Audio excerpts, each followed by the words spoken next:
ভোটে আমরা এবার দুটো ব্যালটে ভোট দিব।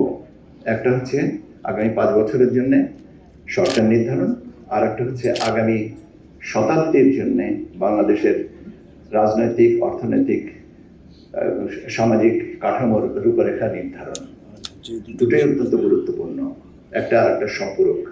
This is a spiral relationship.